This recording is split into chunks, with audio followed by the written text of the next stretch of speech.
윤석열, 김건희 본격 분석, 엔드 해부까지 한번 가보겠습니다. 본색을 집중 분석하다. 그렇죠. 이 인간들이 어떤 인간들인지, 그 다음에 우리가 놀라운 결과들 있잖아요. 얼마 전에도 뭐 대왕고래 사건 1,200억을 국고로 낭비를 시키고도 눈 하나 깜짝하지 않는 이런 인간들은 어떻게 만들어졌는지 인간 윤석열, 인간 김건희를 평가해 보겠습니다. 저희들이 이제 윤석열 김건희에 대해서 뭐 보도를 통해서 수도 없이 봤지만 취재 과정에서 실제 공개하지 않았던 내용, 이제 예를 들면 이원모 요즘 이름 많이 나오지 않습니까? 이원모하고 신지연이죠. 자생한방병원. 이 두 사람이 윤석열과 왜 가까워졌겠느냐 이런 것은 취재를 통해서 한 번도 들어보신 적 없죠. 네네. 단순히 이제 검찰 후배인데 신지연이라는 자생한방병원의 그 차녀와 결혼을 하지 않습니까? 혹시 결혼 경매를 누가 했다 이렇게 추측이 됩니까? 뭐 소문은 들었었죠. 아 그래요? 한번 말씀해 보십시오. 이혼이 이제 그렇죠. 네, 그 장... 자 그러면은 윤석열이 신지연 일가를 이원모에게 소개를 하면서 쉽게 얘기하면 이제 중매를 했다 이런 이야기지 않습니까? 네. 근데 이게 중요한 것이 왜 그러면은 중매를 하게 되었느냐가 중요할 거 아니에요. 이원모가 검찰 후배예요. 그 이원모는 지금 용인에 출마시키려고 하다가 떨어지니까 대통령실에 다시 들어가서 비서관을 시켰던 인사 비서관을 하다가 떨어지고 나서 다시 불러서 공직기강 비서관. 그러니까요. 그 완전히 찐윤 중에 찐윤이고 특수관계지 않습니까? 그런데 어떻게 신지연을 만났느냐 이거 궁금하지 않습니까? 네. 그러면 조금 전에 말씀하셨듯이 윤석열이 중매를 했지 않습니까? 거기에 이제 비밀 먼저 하나 풀어볼까요? 네네. 제가 알기로는 사건이 있었을 거예요. 자생한방병원의 설립자가 아주 유명 대학에 이제 한의대를 졸업하신 정말로 명의 중에 명의였는데 그래서 희한하죠. 이제 여기서 좀 더 나가면 명예훼손까지 갈 수 있기 때문에 여러분들 추측하시면 됩니다. 아니 한번 가보세요. 명절인데. 네. 아니 명절인데 그래서 어떤 일이 벌어져서 그것과 관련돼서 뭔가 이제 검찰에서 수사 같은 걸 했겠죠. 거기에서 연결이 됐다는 이야기가 있습니다. 아마 당사자들은 잘 알고 있을 테고요. 그렇게 해서 이제 연결이 됐는데 야 내가 중매 써줄게. 이원모 저 집 어때? 라고 했을 가능성이 높다라고 제가 소설을 좀 쓰겠습니다. 일단 이제 이런 류의 이야기들을 우리가 해보면서 김건희, 윤석열 주변에 있는 인물들이 어떻게 포진하게 되었느냐.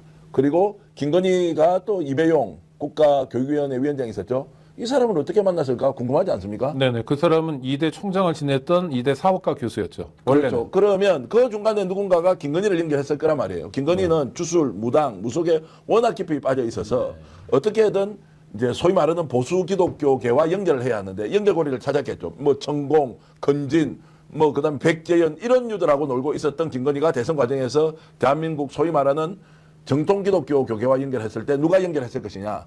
거기에 이배용이 이제 등장했다라고 이렇게 이제 봅니다. 그러면 이배용과 김건희를 연결해 준 사람은 또 누구냐? 뭐 이런 거 궁금하지 않습니까? 네, 궁금합니다. 일단 하나씩. 자생한방병원이 어마어마하죠. 어마어마하죠. 20개인가 병원이 네. 되고 뭐 이런 거 아닙니까? 역삼동에 있다가 지금 노년동에 아마 본 적일걸요. 현재 그 그리고 뭐 일종의 이제 본사처럼. 네네. 그 국제진료센터도 있어서 외국인들도 뭐 한 해에 뭐 1,000명인데 2,000명인지 하여튼 상당수 데려다가 진료를 시킬 만큼 그다음에 뼈다구 쪽으로 뭐 세다 뭐 이런 거잖아요. 네네. 그러면은 그냥 보통 병원이 아니라 상당한 정도의 매출을 올리는 병원이다. 그리고 이런 병원은 한방병원은 비급여가 많잖아요. 그렇죠. 그렇죠.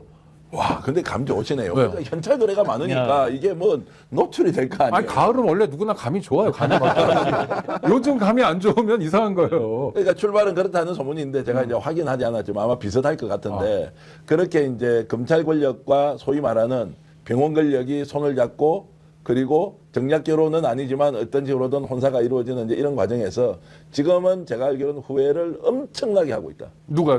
자생? 예, 그거는 이제 아니, 주어는 저한테 묻지 마시고 후회를 엄청나게 하고 있다. 왜냐하면 이런 사단이 벌어질 거라고는 단 한 번도 상상해 본 적이 없죠. 왜냐하면 그전에는 모든 것이 사실상 프리패스 될 정도로 그러니까요. 이렇게 살았는데 지금은 비자금 90억 뭐 100 몇십억 나오죠. 아유 이제 더 큰 거 나옵니다. 한번 두고 보십시오. 제가 썰로 하는 게 아니고요. 네. 이게 방클라퍼 있죠. 네. 방클라퍼가 나와 있는 그 출발 지점에 또 어디가 있었느냐. 여기도 또 모 한방병원이 있었는데 모 한방병원에서 비자금만 그러면 조성했겠느냐. 김건희는 왜 명품을 그렇게 많이 받았을까? 제가 오늘 이제 앞뒤 안 맞게 막 이야기를 네. 그러면 본인이 명품을 평소에 차고 다니느냐? 한번 보십시오. 지난번에 그 최재형 목사님이 거기 갔을 때 김건희 옷차림이 어땠어요? 뭐 시계 한 개 차고 있고 티셔츠 이런 정도인데 진짜 명품 이런 거를 하고 다닐 정도로 평소에 옷차림이 과도했느냐? 전혀 그렇지 않거든요. 이것도 또 김건희의 비밀이 하나 있습니다. 어. 김건희는 아니 가면 하나씩 정리하고 가야 돼요. 아, 예, 그 앞뒤 안 맞는 일단 좋아요. 명품 될거 아니 일단 한방병원이 검사하고 가깝게 지내야 될 까닭은 뭔가요? 가깝게 지내려고 그런 게 아니라 지내진 거죠. 걸려들었다. 지금 걸려들었다고 지금 이야기를 하고 지금 있는 이제 아. 코바나 컨텐츠의 네. 2012, 13, 16, 18, 19 그쯤에 쭉 연속으로 이제 그 스폰하는 기업들을 한번 보세요. 후원 그룹들. 네네. 우리는 스폰이라고 쓰면 왠지 어감이 조금 안 좋죠. 정확히는 그냥 후원이죠. 보면 수사와 관련된 기업들이 상당수죠. 실제로. 네. 그 반복적인 패턴이에요. 나중에 김예성 씨가 하는 그 갑자기 회사 이름도 생각이 안 나네요. 하도 많은 일들이 생기니까 김예성 씨가 IMS 예, 모빌리티 그 저기에 이제 투자하는 것도 보시면 어쨌든 뭐뭐뭐의 리스크들이 있는 사법적이 됐든 세금이 됐든 어떤 행정적이 됐든 리스크가 있는 기업들이 이제 상당 부분 거기에 투자를 해주잖아요. 마찬가지로 2010년경부터 시작을 해서 11 그쯤에 중수 이과장인가를 했을 겁니다. 그쯤에 이제 수사 대상 기업들을 쭉 보면은 어느 정도 그림이 나와요. 이 후원하는 기업들. 공통점이 계속 있죠. 마찬가지로 지금 이제 말씀하셨던 미리 이제 서론에서 쭉 말씀 주셨듯이 인연을 맺고 싶은 게 아니라 맺어진 거죠. 그러면 윤석열 김건희의 일종의 갈취잖아요. 약점을 잡아서 저는 그렇게 생각하지 않습니다. 생각이 다릅니까? 아니 인연이 되어서 네. 뭐 사람 소개해 줄 수 있는데 그 인연의 출발이 아니, 저는 지금- 뭐 친교이든 네네. 아니면 수사이든 뭐 아니면 학동이든 아니면 뭐 어떤 단체에서 전 지금 같이 가다가 일종의 갈취라고 그랬습니다. 뭐 그러니까 왜냐하면 정말로 이 은행장 하시니까 장발장 은행장이시고 은행장 하시니까 이게 지금 수사에 대해서 두려움이 별로 없으신 것 같은데 수사 많이 받아본 저희들은 취재하는 내용도 이걸 지금 다 이렇게 애둘러서 표현해요. 아니 그러니까 아주 오래 전부터 윤석열 부부는 검찰권을 동원해서 매출을 띄웠다라고 규정하면 과도할까요? 저는 가능할 거라고 보는 부분이 가능할 거라고 봐요. 아니 사실 아닌가요? 그러니까 이게 왜 그러냐면 굉장히 검찰권이라 점잖으시네요. 판정 네. 짓기가 어려운 게 아, 네. 과연 검찰권만 동원됐을까?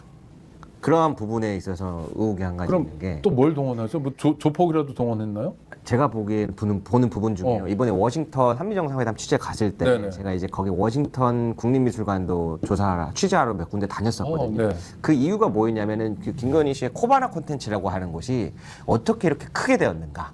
그 과정들을 제가 이제 쭉 봤는데 이제 워싱턴 국립미술관의 로스코전부터 하고 여러 가지 유명한 작품들이 있습니다.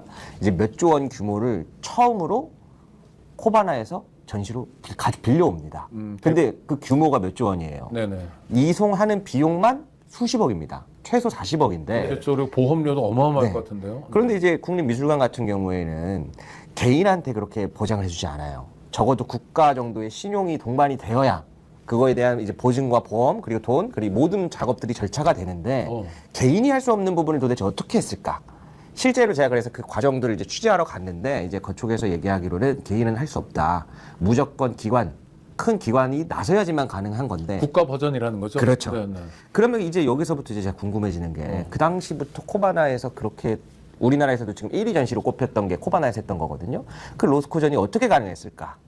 저는 여기서부터 다시 살펴보면 그때부터 그러니까 질문이 이어졌던 어떻게 가능했어요? 그러니까 그 아니 명절 저희가 그걸 이야기해줘야 그래서 그거를 이제부터 보면 예. 거기서부터 지금 현재의 권력까지 동일하게 겹치는 이름들이 정말 이거는 찐윤계라 그랬다면 이거는 찐건이계라고 따로 있을 것이다. 이제 거기까지 취재가 됐습니다. 근데 찐 찐 건이계가 누구냐고. 그러니까 그거에서 관련된 사람들이 지금부터 대조를 해보면 나온다. 아니, 그걸 그래 저 그렇게 보고 이야기하는 게 오늘 지금 예를 들어서 그러니까 그 사람이 아니, 당할 각오로 국가를 어떻게 움직였냐. 아니 그러니까 그러니까 그 과정을 찾아야 당할 된다. 생각으로 하세요 좀. 아니 대표님 얼마 전에 이야기도 노영희 변호사는 나경원 씨가 고소하고 뭐 이렇게 많이 당하더라고요. 노영이 심하게 당해 네, 네, 네. 서로가 당하고 있는데 저도 지금 당하고 있어서 이거 언론인들은 불려가서- 고소 고발로 크는 겁니다. 이 이거 절대 안 대표님 돼. 우뚝 섰죠. 그럴 수 없어. 그 조심해야 돼요. 하여튼 지난 저는 내용도 제가 그 공익제보자가 되고 나서 그 공익제보자가 되면 고소고발에서 조금 이렇게 가벼울 줄 알았어요. 네네. 그러니까 좀 뭐 왠지 느낌이 공익제보자라는 게 국가에서 이제 인정을 하는 거니까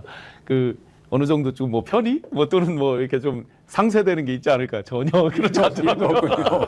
제가 네. 얼마 전에 김상호 의원이죠. 국민의힘. 네네네. 민주당 오신 네네네. 울산. 그 변호사 활동할 때 엄청 이제 왕성하게 해서 되게 유명한 변호사였어요. 그 무료 변론도 엄청 많이 하고 또 실제로 유료 변론도 굉장히 유능하게 이렇게 이제 법률 조언을 하고 있는데 요즘 고발을 많이 당해가지고 몇 건 정도 당해서 이렇게 물어보니까요. 부끄러워서 얘기를 못 하겠대요. 근데 어쨌든 고발을 너무 많이 당하고. 수시건이라는 거겠네요. 뭐 그러니까 이제 편리한 게 고발이니까 막 고발해놓고 나면 그때부터 피고발인이 죽지 않습니까? 아니 고발인은 조사 한 번만 받. 무고로 처벌하기도 해야 돼요. 너무 직업적으로 고소고발하는 거 그거 남발되고 있잖아요. 예. 사실 일본 같은 이웃 나라랑 비교하면 아마 맞아요. 100배 또는 1000배일 텐데 무고 처벌받는 게 우리가 한 300배라고 흔히 얘기하는데 네. 지금 이걸 그냥 방치해 놓는 것도 사실 검찰이 이거 약간 즐기는 거잖아요. 왜냐하면 어떤 거는 고발 사주 사건처럼 이렇게 고발된 것 중에 취사 선택해서 쓸 수 있으니까 쭉 놔두고 자기네들이 유불리에 따라서 움직여 이 지경을 만들어 놓은 것 같은데 자 아주 그건 잘 그렇고 지적하셨어요. 예. 제도적으로 꼭 진짜 보완해야 되는데 특히 이제 3자가 너무 고소고발 남발하는 거 있잖아요. 뭐 고발을 남발하는 네네. 거. 예를 들어 국회에서 증언감정법 9조 2항에 보면 국회에서 진술한 거 오늘 증인하셨다 그랬잖아요. 저도 이제 뭐 3번을 나가서 해봤지만 그거에 대해서는 국회에서 외에는 다른 데서는 이제 고발을 못하게 해놨단 말이죠. 네. 그런데 그것까지는 좋아요. 그럼 그걸 어떻게 악용하냐면 보통 국회에서 어떤 답변을 하면 그걸 가지고 이제 방송이나 뭐 이 기자분들이 막 묻잖아요. 그럼 또 그걸 밖에서 답변을 하잖아요. 그러면 그거는 또 그걸 고발한단 말이죠. 국회에서 거는 아니 그렇게 말씀하시면 우리 김대우 기자가 또 위축되는데 그런 게 신경 쓰지 마시고 우리는 수사기관 앞으로 아니, 그런 근데 고발이 심지어- 있으면 다 기각해버리면 되고 자 얘기를 해주세요. 그러니까 아니 알고 있는 게 아니고 네. 이게 이제 외교부와 문체부 어디까지 동원됐나 어딘가는 분명히 동원이 되어야지만 가능한 전시회였는데 이제 이거를 수사를 해봐야 된다는 거죠. 그러면 이건 윤석열 집권 이전에도 김건희가 윤석열 검찰 권력을 통해서 예를 들면 외교부나 예를 들면 문화부나 이런 데도 영향을 행사했다라고 의심할 만하다. 예, 그렇습니다. 제가 이제 좀 제 얘기는 아니고 네, 김대우 왜 그러냐면 이번에 그 종묘 차담에도 사적 사용해하고 논란됐지 않습니까? 네네 그건 대통령 된 다음이죠. 네. 그런데 이제 문제는 거기에서 와서 사적 사용해서 누굴 만났는가? 그걸 로스코 쪽 아들을 만난 거거든요. 계속 이게 연결이 돼요. 자, 이제 이 부분에 대해서는 이제 다른 시각이 존재합니다. 실제로 이제 윤석열이 검찰총장이든 중앙지검장이든 아니면 여주지청장 시절에 실제로 국가를 동원해서 로코코 같은 이제 전시회를 가져올 수 있느냐. 로스코. 로스코. 예, 로스코 같은 데를 이제 가지고 올 수 있느냐. 불가능하죠. 국가가 거기 동원될 리가 없죠. 그러면 국가를 대신할 만한 그러면 이게 뭐가 있느냐, 우리나라에. 그러면 딱 한 군데밖에 없어요. 그래서 아까 내가 깜짝 놀란 거는 아까 건의라인이 있다 그랬죠. 와, 그 말 듣고 순간적으로 와, 최재력 대단한데 내가 이렇게. 그렇다면은 삼성이라고 얘기하고 싶으신 거예요? 아니, 그렇게는 질문하지 김건희. 마시고요. 네. 어찌됐든 이제 이런 것들이 건의는 건의랑 통한다. 진실이 밝혀질 것인데, 뭐 이제 이런 부분이 언젠가는 저는 밝혀진다고 보고요. 그러면 어떻게 해서 그런 재벌 기업과 연결이 되어서 이걸 하느냐. 그러면 보전금액의 개런티가 조 단위가 넘는 이런 것들을 누가 해줄 수 있느냐. 우리나라에 할 수 있는 데는 한 군데밖에 없다. 또는 뭐 한 두세 군데가 더 있지만 이럴 경우에는 이제 삼성 정도 되는 데가 아니겠느냐라는데, 자, 그러면 삼성이 이 내용을 모르고 있느냐. 당사자들은 다 알고 있을 것이다. 왜냐하면 제가 그 이야기를 누구로부터 들었냐면 고위직, 정치권, 국힘 쪽, 그리고 대선 주자급. 그럼 윤석열이 누구와 연결돼서 자, 김건희를 케어하기 위해서 어떻게 했느냐. 이것은 소위 말하는 힘께나 서는 사람들은 다 알고 있는 내용이에요. 와 그럼 이런 거예요? 그걸 조금 이제 쉽게 그래도 예. 시청자분들께 설명을 드리면 네. 쉬울 것 같아요. 그 당시에 이미 사실은 그래서 위작 전시 논란이 꽤 있던 거예요. 올라와 있어요, 보면 기사에도 있고. 예. 그걸 문제 제기한 사람들도 있어요. 왜 그런 말이 나왔냐면 그 정도의 루크로비지에나 뭐 이런 아주 세계 최고 레벨의 어떤 전시를 한다 이러면 우리가 이제 보험을 들고 가져온단 말이에요. 그러면 가작을 가지고 전시하는 것도 미술계에서는 통용이 됩니다. 예를 들면 모나리자 같은 경우에 공인된 가작이 있죠, 실제로. 그 전 세계를 투어를 할 때 진품으로 투어하는 경우가 거의 없을 거예요. 왜냐하면 진품은 하나인 거잖아요. 루브르에서 안 내주죠. 네, 그렇죠. 그러니까 공인된 그 가품이 있는 거죠. 그러면 그거는 설명에 써져 있어야만 합니다. 가품으로 하는 거다고 아주 작은 글씨로 써져 있죠. 그러면 진품으로 뭐를 했다고 그랬을 때는 좀 전에 말씀하신 그 개런티라는 게 보험을 들게 돼 있단 말이죠. 그게 레벨에 따라서 몇십억, 뭐 심지어 100억, 200억 이렇게 간단 말이죠. 그러면 그 당시에 처음에 김건희 씨가 뜨기 전에 과연 그런 돈이 있었느냐, 또 그런 정도를 감당할 정도로 돈을 낸다고 해서 무조건 주지도 않잖아요. 그럼요. 그 돈으로도 안 돼요. 그러니까 제가 알기로는. 그래서 예. 이제 지금 그런 얘기가 나왔던 거 이미 이런 의혹 제기는 꽤나 많이 나와 있어요. 자 그럼 강치호 기자님 이런 거예요? 검찰권을 동원해서 재벌 대기업의 멱살을 잡고 재벌 대기업이 정말 미술계에 존재하긴 하지만 이런 거를 유치할 만한 실력도 안 되는 김건희에게 이런 온갖 서비스를 했다라고 의심해 볼 수도 있는 거예요? 뭐 제가 추측해 보자면 이 검사라는 직업이 이제 기소권 이런 걸 가지고 있지 않습니까? 네, 수사하고 수사하고 기소하고. 기소하고 네. 다 가지고 있지 않습니까? 그러면 이 수사 범위 자체가 어느 한 구역만 국한되는 게 아니란 말이에요. 뭐 저와 같은 뭐 언론인이라든지 아니면 뭐 재벌 회장도 될 수 있고 다방면이다 보니까 그 재벌이라든지 기업 쪽에 약점이나 이런 것들을 잡고 있지 않을까요? 그 약점을 가지고 충분히 연결시켜 줄 수 있는 거리는 만들 수 있다라고 저는 생각이 듭니다. 자, 특수부지 않습니까? 네. 특수부 검사 시절에 이게 인허스걸로 한 200명 정도 있다고 알려져 있습니다. 그리고 김건희는 이제 저런 식으로 사업을 하면서 많이 활용했다. 알아서 기었다. 그리고 뭔가 재벌 기업에 이제 이런저런 캐비넷에 나올 게 많지 않습니까? 왜냐하면 뭐 내부 고발도 굉장히 많을 테니까 선별해서 이렇게 저렇게 이제 쓰면서 이용했을 가능성이 있는데 당사자들은 알고 있었겠죠. 근데 누군가 이제 정언이 나와야 될 텐데 여기는 뭐 삼성만 있는 것이 아니라 SK도 있고 뭐 재벌 기업이 뭐 LG도 있고 뭐 여러 이제 국내 대기업들이 있지 않습니까? 이제 거기서 어디까지 어떻게 활용됐는지 모르지만 유독 먹잇감이 많이 됐던 게 삼성이었을 가능성이 높다는 거예요. 왜냐하면 두들겨 패면 제일 먼저 삼성에서는 뭐 어떤 식으로든 해결을 해야 된다고. 아니 그리고 이슈가 컸잖아요. 이건희에서 저 이재용으로 하는 승계 문제 때문에 굉장히 계열사들도 복잡하게 얽혀 있었고. 네. 이 말씀도 하나 드리면 예를 들어서 이제 재벌 기업의 승계 과정을 보면 특이한 점이 있습니다. SK도 이제 세금을 엄청 내고 특히 이제 신세계 같은 경우에는 세금을 정말로 처음부터 잘 냈다 이렇게 되어 있지 않습니까? 삼성은 저게 이제 뭐 M&A 과정에서 문제가 있다고 해서 저게 에버랜드 재판, 전환사채랑 그런 여러 가지 것도 했죠. 있는데 네. 현대자동차 이상하지 않습니까? 현대자동차가 있고 현대그로비스가 있는데 이게 이제 희한하게 정의선 회장 체제로 넘어갈 때는 아무런 문제 없이 갔던 이것도 언젠가는 탐사보도 전문 기자들이 한번 8천억을 기소기를 한 적이 있죠. 예, 사회 그- 환원 약속을 하고 그러니까 이제 글로비스의 일감 몰아주기 그 부분이 문제가 돼서 그러니까 그건 아무 문제 없이 그냥 넘어갔다는 것은 당연히 그 정여 세금을 내야 하는데 그게 규모가 맞느냐 아니냐라는 것부터 이제 그러니까 정치권과 깊숙하게 연결 또는 검찰 권력과 연결이 되어 있어야만이 이제 존재할 수 있는 구조적 한계를 가지고 누가 이용을 해 먹었느냐. 그러면 이제 김건희도 그 축에 들어가서 제가 들었다는 그 이야기는 사실 여부에 대한 것보다는 그런 이야기가 굉장히 많았다. 그러면 저는 언젠가는 이걸 정경유착의 고리, 사실은 정치와 유착의 고리가 아닙니다. 이게 네네. 바로 검경유착의 고리를 끊어내는 시점에 어떻게 그러면 그것이 악용되었느냐라는 부분은 정말로 좀 따져볼 만한 필요가 검경이 유착돼 있고 그 고리를 적극적으로 활용한 건 김건희였고 김건희의 이를테면 다운표 쳐서 도둑질은 윤석열이 대통령 되기 이전부터 또는 검찰총장이라는 검찰 최고의 자리에 오르기 이전부터 도둑질은 진행되고 있었다. 왜 은행 지주회사가 그렇게 줄을 서서 돈을 갖다 주려고 미쳐 있습니까? 언론사는 가면 광고비 100만 원만 받을래도 정말로 손을 싹싹 빌어도 안 아니 갖다 그 회사들이 스픽스에게 그런 광고를 한 적은 없죠. 아니 없죠. 받지도 않죠. 만 원도 없죠. 만 원도. 만 원도 없고 우리는 재벌에서 연락이 와도 안 받죠. 어쨌든 진짜요? 아니 연락하면 진지하게 생각은 해보시고 아니, 일이 안 맞는 대로 정말 연락이 안 와요. 아니 한 두 군데서 이야기 있었어요. 아, 그래요? 그렇게 네. 하지 않죠. 어쨌든 이제 제가 이 말씀을 브라보. 드리는 거는 자 국내에 있는 지주회사 격인 데서 왜 지속적으로 똑같이 코바나에다가 돈을 대느냐. 은행도 사실 저게 허약하기 짝이 없다고요. 그러니까 검찰 권력이 한 마음 먹고 은행을 털겠다 그러면 이게 지금 그럼요. 네. 횡령은 고사하고 배임으로 딱 엮어 넣잖아요.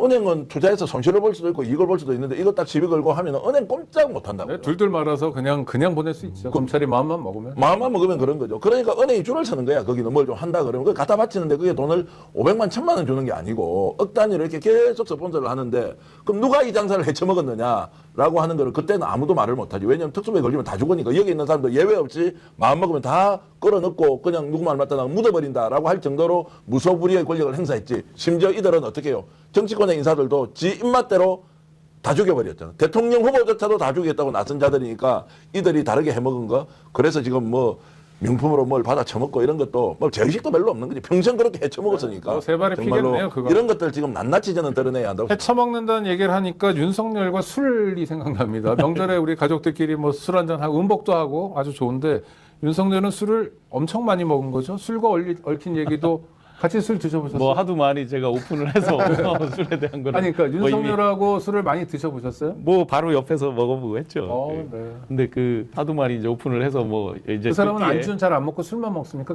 진짜로 이 저 소맥을 거의 이렇게 들이붓는 수준으로 그러니까 많이 소주하고 맥주를 어느 정도로 섞어요? 10부를 할 때도 있고요. 그게 그건 이제 뭐죠? 10%? 10부라고 해가지고 소주 10%? 소주 반, 반반? 아니죠 까뜨기. 소주 가득을 해가지고 그라스에 완전히 채우는 그랬어요. 완전 채워서 전유성 선생처럼 그분이 전유성 그렇게 선생이 했는지 그랬대요. 맥주 모르겠어요. 컵에다가 소주를 가득 부어가지고 그거로 원샷을. 한잔 먹고 그리고 나 간다 이러고 그냥 가고 그랬어요. 대부분은 뭐 이제 술 버릇 안 중에는 섞고 소주만 이제 그걸 그 10%라고 소맥은 원래 좋아하고요. 어. 꽉 하여튼 이 완전히 꽉 채워서 잔 이렇게 뭐라 그래요. 찰랑찰랑하게. 한국대기로 완전히 어. 넘칠 정도로 이런 것도 있고 술을 이제 이렇게 먹으니까 본인이 이 각각에 드시는 분들은 이제 한 잔이지만 본인은 벌써 지금 넉 잔, 5잔 되는 거잖아요. 이렇게 1대1로 이렇게 다른 사람한테 기회를 안 주는군요. 와. 그래서 우리가 농담하기를 저희는 300cc, 저 이유는 500cc 이런 식의 이제 농담도 하고 그랬죠. 워낙에 이제 이 양이 크니까. 혹시라도 윤석열과 앉아서 대작할 때 있잖아요. 네. 상대가 술을 못 먹는 사람일 수 있잖아요. 네. 그러면 윤석열 어떻게 하는지 알아요? 몰라요. 어떻게 한잔 하자고 딱 처음 만들어 주잖아요. 못 먹는다 그러잖아요. 저 혼자 마시겠습니다 이러고 있잖아요. 계속 말아서 마시는데 한 20잔 앉아서 그냥 말아 마시고. 혼자서요? 그 상대 고려를 안 해요. 옛날에 이제 구두 그 전설은 꽤 이제 알려져 있잖아요. 그 구두에서 하는 게 이제 그게 옛날에 이제 검찰이나 경찰에서 이 땡땡 놈들이 술을 구두로 처먹었다는 거에 더럽지도 않나? 근데 이제 단순 와. 구두만 이렇게 일화들이 있는 게 아니라 그 양말에다가 이제 버섯을 그러니까, 짜서 그러니까요. 그럼 왜 그렇게 뭐 그렇게 그걸 보지는 않았으니까 근데 그게 아마 이제 어떤 그런 걸 통해서 일종의 동지 의식 같은 걸 만드는 건지 그러니까요. 모르겠어요. 그게 아, 더럽지 않나요? 일부러 여러분들께 좀 충격적인 얘기를 드리자면 네. 저를 욕하지는 마세요. 충격적인 건 네, 네, 아니에요. 네. 그 윤석열이 굉장히 내성적이라는 거 믿을 수 있습니까? 아니 실제로 그런 면이 많이 굉장히 있어요. 내성적이에요.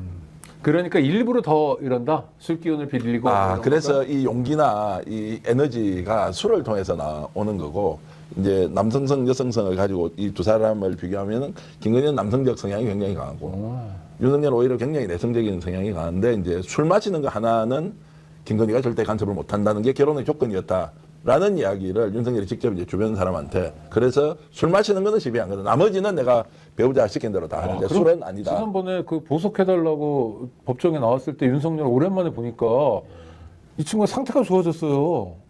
그러니까 그거는 뭐냐면 알코올릭 치료가 들어가는 것 같아요. 글쎄 아니, 말이에요. 교정으로 자연스럽게 그렇죠? 배도 많이 들어갔고. 보석도 하나 주세요. 반클리프 이런 거 보석도 하나 주세요. 기왕 보석 그럼 해달라고. 그러면 하니까. 지금 말씀은 윤석열은 완전히 그 순도 높은 알코올 중독이네요. 실제로 그 순도 높은 그 중독이라는 게 왜 우리 이런 농담하잖아요. 술시가 되면 술시가 저 8시에서 10시인가요? 그 술시가 되면 다시 정상으로 돌아온다 이렇게 농담하잖아요.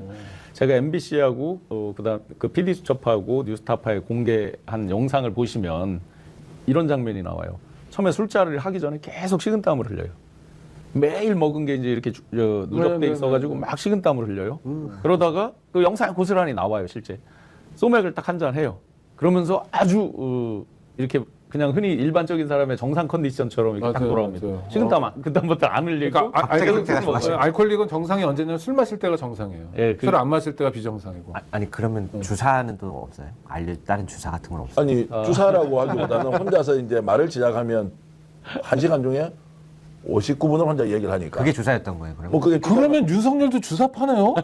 아니 그래서 정보. 이건 갑자기 아재 그 재미없는 아재 개그로 하는데 웃으면서 재미없다고 아니 뭡니까? 그래서 술을 뭐 독주고 맥주고 이제 워낙 많이 마시고 독도 뭐저 수정방 이런 거 전문이잖아요. 한 2병 정도를 뭐 그게 한 500ml 정도 되죠. 수정방 한 병이. 500, 700 예, 정도 안 그렇게 되네. 두 병을 뭐 바로 까버리니까 그거는 뭐 보통 사람 술 먹는 저걸로는 안 되는 거 같이 술 먹다가 뭐 죽겠다고 싶어서 사표 내고 나온 사람이 있어요. 수정방은 이제 2023년도 9월, 10월 이후에 그 일종의 이제 고도당뇨처럼 이렇게 소맥이 저거가 높잖아요. 예, 당뇨에 안 이게 좋으니까. 높다 보니까 이제 계속 그래서 왜 최근에도 그 구치소에서 눈이 안 좋다고 계속 나오잖아요. 그 과도한 음주에 의한.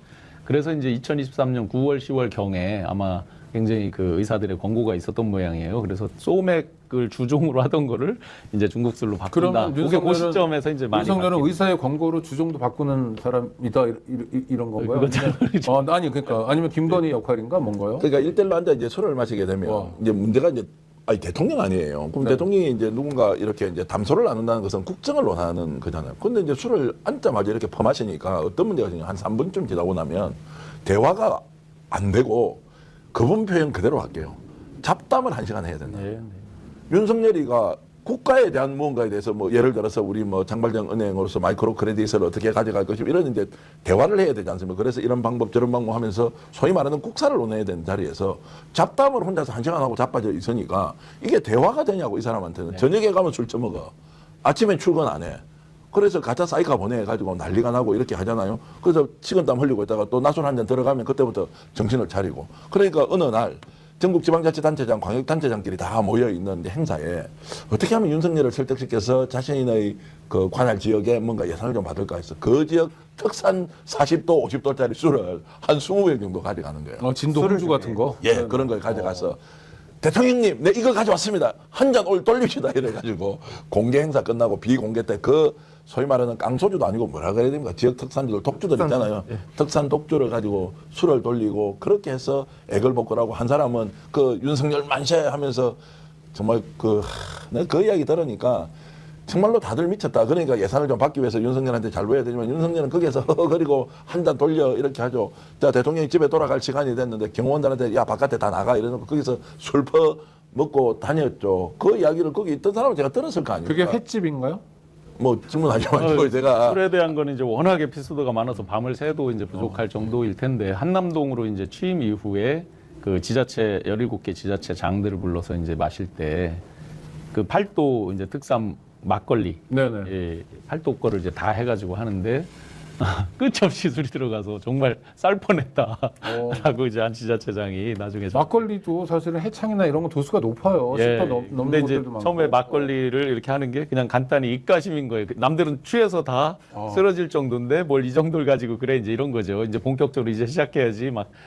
그래서 정말 술에 대해서는 저는 그 제가 이제 대선 과정에서 그 제가 그 아까 PD수첩 이런 데 오픈했던 게 그 만취돼서 혼자 비틀비틀 이렇게 올 때 정말 많이 놀랬죠. 왜냐하면 국가의 최고 지도자가 될 사람인데 만약에 소위 말하는 퍽치기 같은 거 있잖아요. 만취된 네네, 사람 그러니까요. 그건 저희도 등치가 있지만 아무리 건장한 사람이라도 아니 그 술에서 다 있으면 걷지도 못하는 사람은 한 길에 방이죠. 누구 저 같이 만취된 사람이 시비라도 걸면 그거 어떻게 되는 거냐고요. 그래서 그런 두려움이 있었죠. 그러니까 후보로서 공식적으로 움직이고 있는데 대선 후보로 그 밤에 술 먹고 싶어갖고 누구 불러가지고 새벽에 나가서 술 먹는 거는 옛날에 우리가 놀고 있을 때 객기 부리다가도 밤에 늦게 나가서 술을 한 잔 더 할 때가 그 있잖아요. 20살 때죠. 20살 때. 대통령 후보가 그래 그따위 짓을 하고 있는데 그 나라가 제대로 되겠냐고. 여기서 한 가지만 더 저기 하면 그때 당시에는 지금 두 분만 하는 방송이 아니에요. 요것만 좀 하면 하도 술로 위세를 펼칠 때니까 이런 게 이제 저희가 저 앞으로 이제 경계해야 될 일들인데 그 당시에 박모 의원 그다음에 뭐 특정 성이 희귀성이라 얘기하면 금방 특정 네, 같아서 모모 의원들이 다 술자리를 하고 나면 내가 술 친구야라고 얘기를 하고 다녀요. 네네. 그게 자랑인 거예요. 그들 사이에서는. 그럼 그러면서 권력에 그게 가까이 하나의 있다? 이제 네. 권력의 자기들이 핵심이다라는 걸 드러내고 다니고 실제 그 개표 방송에 보시면 영상에 고스란히 나타나 있습니다. 그 2022년 개표하던 날이요. 네, 3월 9일. 카메라가 그 무대에서 객석을 향해서 한 20대가 있잖아요. 거기에 고스란히 찍혀 있어요. 몇몇 의원들이 술 먹고 어떻게 했는지 다 방송사가 가지고 있습니다. 정말 목불인견일 정도로 눈 뜨고 볼 수 없을 정도로 만취돼서 그 난리를 치던 모습들. 물론 개표에서 이기기 전이에요. 아직 개표하기 전이에요. 네네, 그렇죠. 뭐 개표 날이니까 그렇다라고 100번을 양보하면 혹시나 조금 봐줄 수 있을지 모르지만 그렇게 평소에 내가 호가호위 하면서 내가 이렇게 측근이야 하고 자랑하던 사람들 그 의원들 지금 다 어디가 있습니까? 뭐 구치소에 가 있는 사람 한 명밖에 없을 것 같고. 근데 그러면은 술 마시고 싶어서 청와대에서 한남동으로 간 거예요? 아니 왜냐면 제가 전에 청와대 마지막 개방이라 해서 가봤거든요. 근데 그 청와대를 딱 가서 본 느낌이 여기는 술 담배 하긴 자유롭진 않겠다라는 생각이 딱 들더라고요. 가서 보자마자.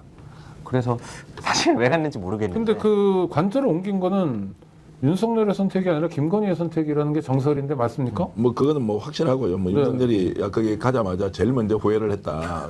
그리고 어느 날 청와대로 다시 돌아와서 그 영빈관 행사를 하지 않습니까? 네. 그때 와서 직접 행사를 하고는 윤석열이 그런 얘기를 했대요.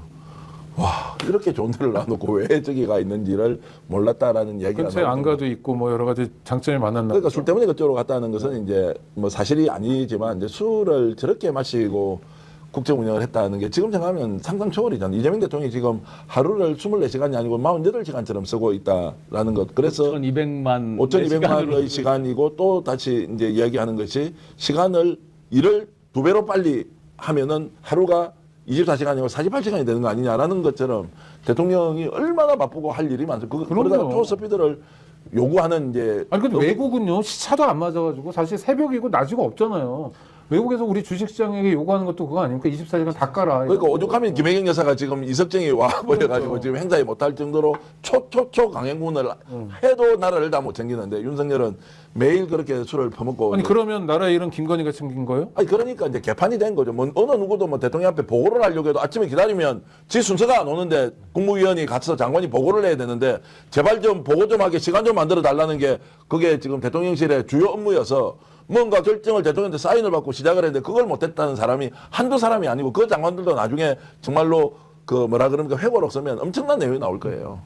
회고록 이전에 반성문부터 써야 될 것 같은데요. 그렇죠. 실제로 제가 느끼기에도 제가 요즘에 재판을 막 다니지 않습니까? 네. 제가 술을 안 먹은 지 2달이 됐습니다. 근데 저보다 대통령이 훨씬 더 많이 바쁠 거 아니에요. 아니 술을 왜 안 드시는 거죠? 아 재판 방청을 잘하려고. 예, 이제 다음 날에 좀 지장도 있고 하기 때문에 와. 제가 술을 좀 끊었습니다. 한 2달 와. 정도 됐는데 내란 극복을 위해서 술을 끊는 사람도 있는데 그렇죠. 한 나라의 리더, 와. 한 나라의 지도자라고 하는 사람이 매일같이 술을 마시고 하는 게 과연 옳은 일인가? 그리고 심지어 제 주변 친구 중에 용산에서 근무하던 친구들이 있었습니다. 용산 대통령 관저에서요? 아, 간저 아니고 그 주변 직장인들이었어요. 아. 근데 윤석열 때문에 차가 막혀가지고 짜증난다는 소리 엄청 하더라고요. 찍어주기는 윤석열 찍어줬었는데 그 친구들이 하는 말이 아 이럴 줄 알았으면 안 찍어줄 걸 그랬다. 이런 친구들도 꽤나 많았습니다. 그 친구들은 약간 쌤통이라는 생각은 들긴 하는데 찍은 것부터가 문제 아니었나? 근데 아, 제 주변에도 이런 네. 얘기가 많은데 어. 이제 배달을 이제 부업을 하는 친구인데 네네. 출퇴근 시간이 일정치 않으니까 어떤 날은 막히고 어떤 날은 이 시간에 안 막히고 왔다 갔다 한다는 거예요.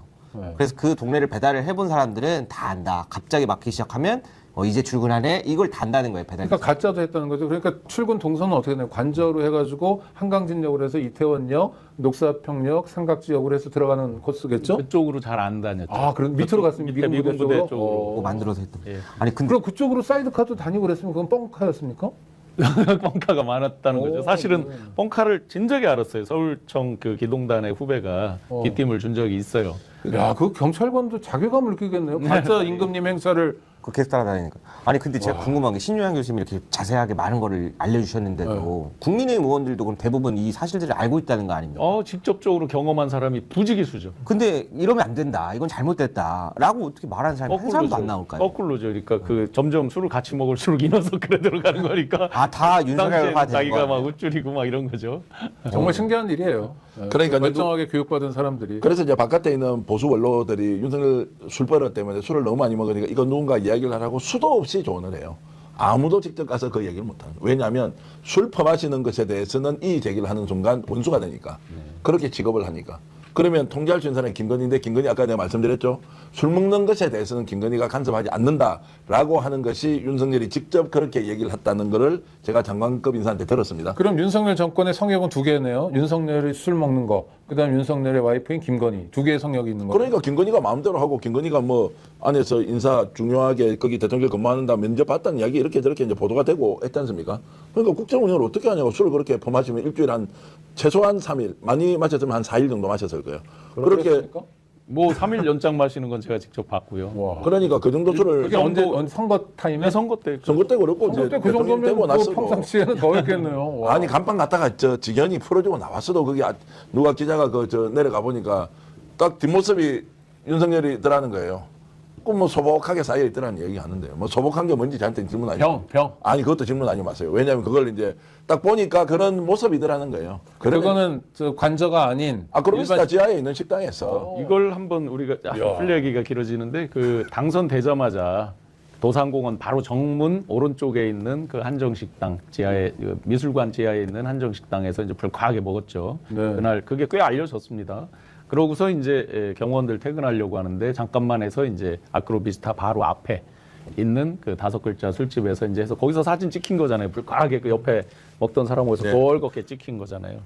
그때 그 증언은 굉장히 구체적입니다. 그 화장실 쪽 가는 가림막이 있는 그 술집이에요. 저희도 가본 가림막으로 돼 있는 그 좌석들에 이제 중간에 이렇게 왜 대나무처럼 뭐 이런 걸 가려져 있고 이런 거 있잖아요.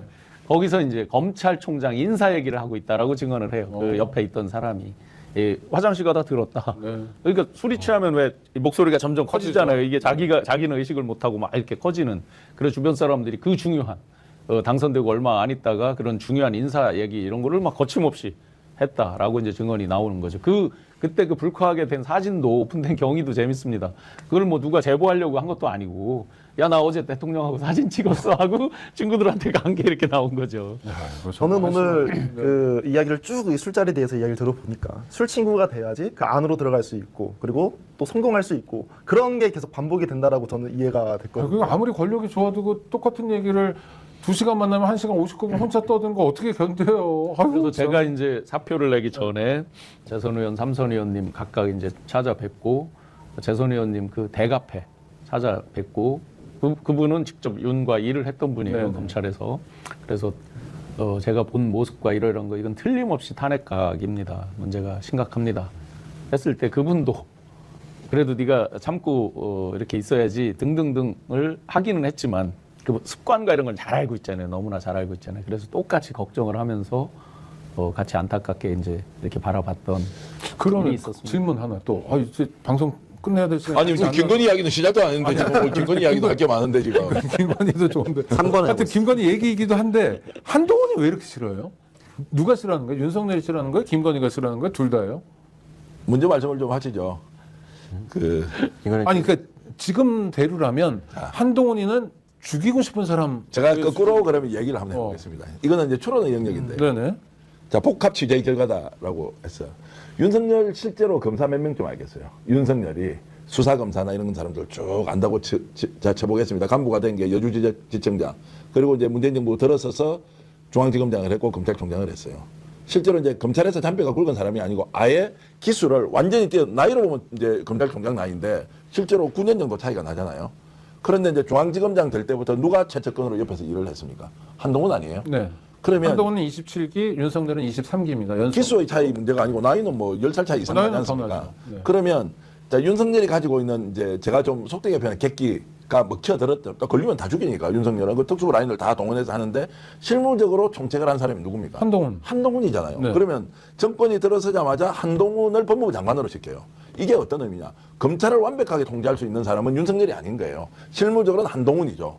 그러면 거기에서 이제 정말로 중요한 우리가 놓치고 있는 이재명을 죽이자라고 누군가 했다라는 전제로 저는 예전에 방송에서 이야기를 하려다가 쏙 잡아넣은 것이 어쨌든 윤석열의 머릿속에는 이재명은 안 된다라는 것을 갖고 있었다. 이것도 좀 더 구체적으로 하면 명예훼손 걸리기 때문에 이까지 못 가는 것이고 실무적으로 그것이 가능하다고 총괄적으로 인식하고 실행했던 사람이 윤석열일까요?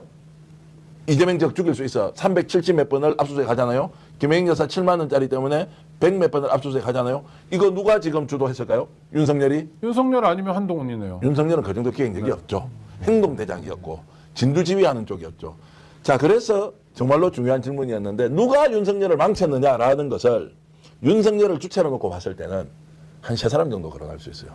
첫 번째는 한동훈일 수 있다. 한동훈 대표 절대로 저를 고소하지 마시고 하는 것은 한동훈일 수 있다. 왜냐하면 검찰을 완벽하게 지휘 통제할 수 있는 위치에 있던 한동훈 법무부 장관이 이 통제를 하는 과정에서 윤석열이 하는 것을 보니까 아니다고 판단했을 수도 있고 부당하다고 했을 수도 있고 이제 이런 과정에서 오히려 검찰에 대한 힘들이 한동훈이 다 가져가서 결국 윤석열은 마지막에 땡겨오는 사람들이 저 변방에 있던 사람들 쭉 이제 기억해 보십시오. 지금 뭐 심도 그렇고 누구도 그렇고 이렇게 다 이제 끌어모으지 않습니까? 김건희 사건 수사할 때는 한동훈 라인에서는 다 못하겠다라고 했던 이제 이런 과정에서 척을 졌다 이제 이렇게 볼 수 있고요. 그래서 저는 한동훈과 같은 사람을 믿었던 것 또는 한동훈이 주도하던 이재명 죽이기 프로젝트가 실패하는 것과 관련된 책임 소재를 따지자면 한동훈도 자유롭지 않을 것이다. 또 하나가 더 있습니다. 땡땡땡이라는 인물인데 그것도 이제 우리 신 교수님하고는 우리가 이 사람 이름을 한 100번 이상 거론을 했을 거예요. 방송했어요? 그렇죠. 그런데 지금은 거론하면 안 되죠. 이 사람은 심심하면 다 고발을 해버리기 때문에 고소를 해요. 성만 안 돼요. 성. 아, 성도 안 돼요. 성을 지금 갑자기 얘기하려니까 뭐 김이박 최중에 한 명이네. 여기도 지금 김이박 체중의 한 명이라고 했을 때 악센트가 약간 올라간 성이 있었어요. 김이박 최중. 자, 여기는 그렇게 국정농단이 실시간으로 일어나고 있는데도 어떻게든 총동원해서 이걸 막으려고 하는 자가 국회에 한 명 있었죠. 네네. 그 윤한홍은 아니에요. 윤한홍은 실제로 다른 쪽에서 아니, 했던 것이고. 지금 이 씨라고 특정이 돼가는 것 같아요. 아니 질문하지 마시고. 그러니까 이 사람이 바른 말을 하면서 정상적인 정보를 흘렸으면 좀 나을 텐데 이게 완전히 먹통이 됐는데 핫라인 중에서도 원탑으로 핫라인이에요. 그러니까 이쪽에는 한동훈, 국회 쪽에는 이 사람 있으니까 모든 것을 차단할 수 있는 힘. 하나는 검찰 권력, 하나는 경찰을 통한 또는 국회 이런 걸로 딱 막아버리니까 자 그때부터 이제 대통령실이 어떤 일이 벌어져 완전히 대통령실에 가면 아싸리판이 돼 있는 거예요. 어떤 사람이 지휘하는지 몰라. 장관이 가도 대통령을 만날 수 없어. 약속을 해도 약속을 깨는 게 다반사야. 이런 국정 운영이 어디 있어요. 그런데 대한민국에 있는 소위 말하는 날고기는 보수 언론들이나 다 윤석열에 미친 듯이 충성하고 이렇게 해서 결국 자멸을 해버렸잖아요. 제일 지금 처벌을 심하게 받아야 되는 두 사람 옆에 그들이 있는지 없는지 보라고, 원수가 됐는지 안 됐는지 보라고요. 다 원수대가 나왔고 둘 다 완전히 덮어서서 정말로 무기징역, 사형 이런 걸 지금 당해야 될 것까지 있는데 어쨌든 옆에 있는 자들이 망쳤다고 하는 것도 거짓은 아니다. 그러나 윤석열을 누가 망쳤냐고 묻는다면 사실은 윤석열 아닐까요? 아니 진짜로. 예, 뭐 윤과 김 스스로 사실은 이제 망가진 측면도 많이 있다고 보여지고 제가 이제 일을 하면서 같이 보면서 이제 굉장히 진짜 왜 이 사람들이 하나 지금도 퀘스천이에요. 특정인 딱 한 사람 이름만 나오면 희한하게 불타는 적개심인 거예요. 누구요? 이재명이라는 이름 석자가 나올 때마다 아, 그 아리백 모르세요? 뭐 이것 때문에 그런 거. 아니, 그러니까 뭔가 그 전에부터도 긴장sam하든지, 이제 네. 그 쌍시옷과 이런 것들이 쌍욕으로 해요 이재명 대표를 표현할 때. 그 실제로 이제 선대 본부장이 말린 적도 있고 그렇죠. 이제 남들 보는 눈이 있으니까 좀 이렇게 제재하고 이런 것도 있었죠. 왜 그렇게 됐을까? 그게 뭐 어느 한 가지 일로 그러진 않았을 거 아니에요. 근데 그게 계속 길어져서 이기고 나서 본인이 위너인 거잖아요. 그러고 나서도 위너 이미 집권을 했는데도 계속 그 한 사람에 대한 적개심과 죽이려고 하는 흑화 이런 것들이 연속되잖아요. 그 약간 인성의 문제 같아요. 아니 그러니까 전문용어로 똘끼라고 그러는데 그런 거 정말로 아닐까요? 이해가 안 돼. 그럴 수도 있고요. 간단히 말씀드리면 공산당이 개입해가지고 네. 실제로 6에서 7% 포인트로 이겨야 하는데 알고 보니까 0.73밖에 차이가 안 났다는 것은 이 공산당의 수법에 말렸으면 내가 질 수도 있었다. 맞아요. 제가 어떤 경찰관이 보니까 그때 수사를 담당했는데 그 사람이 열심히 이재명을 죽였으면 10% 차이가 났는데 그 사람이 열심히 안 했다고 저 아우지탕하게 막아놨더라고요. 경찰관도. 그러니까 이제 그런 것들을 누군가 인사를. 주입을 해서 지 자존심에 허락을 못했을 수도 있겠죠. 그러니까 형편없는 사람이지 이 게임이. 아 나는 서울법대 나왔는데 이런 거? 아니 거기다가 저 새끼 뭐라고 뭐 내한테 싸워서 이겨 뭐 덤벼 그러고 뭐 토론해 보니까 지는 왕자 들어가 미친 짓 하는지 모르고 남이 하는 것을 마치 범죄자라고 딱 낙인 찍으면 검찰 출신들의 DNA 가 아니에요. 상대가 딱 범죄자다라고 낙인 찍는 순간 범죄자 만들어 버리잖아. 그렇죠. 이거 해도 안 돼. 나와도 없어. 막 총동원해 가지고 하면서 결국에는 그것이 적개심으로 간 거고 본인의 컴플렉스가 발현됐다고 밖에 볼 수 없는 거 네, 아닌가요? 그렇죠. 똑똑한 후보에 느끼는 컴플렉스 등이 적개심으로 드러났고 윤석열, 김건희는 정말 악질과 저질 사이로 오가는 사람들이었는데 더 심각한 문제는 그들이 얼마나 괴물이었나도 중요하지만 그 괴물들과 함께했던 사람들입니다. 여태까지도 반성도 없고요. 여태까지도 정말 나를 엉망으로 만들었는데 국민들에게 사죄하지 않고 있는 정치인들 기억해야 될 것 같습니다.